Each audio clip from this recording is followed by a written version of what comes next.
Rajkot marketing યાર્ડમાં આજે ઘઉં, તુવેર, કપાસ, જીરું, એરંડા, કિલોંજી, વટાણા, રાજમા અને સૂકા મરચાની આવક વધુ થઈ હતી.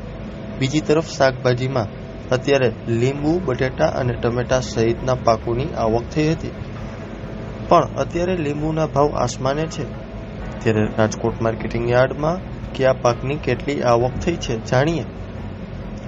યાર્ડમાં ઘઉંની આવક 2,75,000 મણ, જીરુની આવક 25,000 મણ, તુવેરની આવક 10,000 મણ, કપાસની આવક 10,000 મણ, એરંડાની આવક 12,000 મણ, કિલોંજીની આવક 4,750 મણ, સૂકા મરચાની આવક 3,200 મણ, વટાણાની આવક 6,500 મણ, રાજમાની આવક 5,000 મણ, રાઈની આવક 7,250 મણ, મગફળીની આવક 33,000 મણ, વરિયાળીની આવક 2,750 મણ થઈ છે.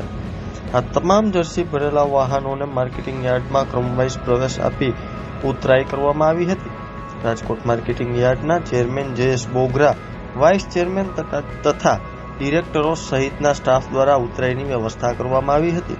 ભાવની વાત કરવામાં આવે તો લોકવન ઘઉંના ભાવ 480 થી 520 રૂપિયા, ટુકડા ઘઉંનો ભાવ 470 થી 550 રૂપિયા, કપાસનો ભાવ 1,350 થી 1,527 રૂપિયા, વટાણાનો ભાવ 850 થી 2,054 રૂપિયા, રાજમાનો ભાવ 800 થી 2,230 રૂપિયા, જાડી મગફળીના ભાવ 900 થી 1,075 રૂપિયા, ઝીણી મગફળીનો ભાવ 940 થી 1,250 રૂપિયા, એરંડાનો ભાવ 1,100 થી 1,180 રૂપિયા, લાલ સૂકા મરચાના ભાવ 700 થી 2,250 રૂપિયા, રાઈનો ભાવ 1,020 થી 1,300 રૂપિયા, વરિયાળીનો ભાવ 2,000 થી 2,420 રૂપિયા એક મણના ખેડૂતોને મળ્યા હતા. રાજકોટ માર્કેટિંગ યાર્ડમાં આજે ડુંગળીની આવક 3,390 ક્વિન્ટલ થઈ હતી. ભાવની વાત કરીએ તો ખેડૂતોને 160 થી 260 રૂપિયા ભાવ મળ્યો હતો. રાજકોટ માર્કેટિંગ યાર્ડમાં ગીરની ખાખડી કેસર કેરીનું આગમન થઈ ચૂક્યું છે. યાર્ડમાં આજે 108 ક્વિન્ટલ કાચી કેરીની આવક થઈ હતી. કેરીનો ભાવ 600 થી 900 રૂપિયા બોલાયો હતો.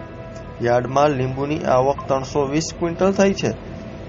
લીંબુના ભાવ અત્યારે ખેડૂતોને એક મણના 1,500 થી 3,100 રૂપિયા મળી રહ્યો છે.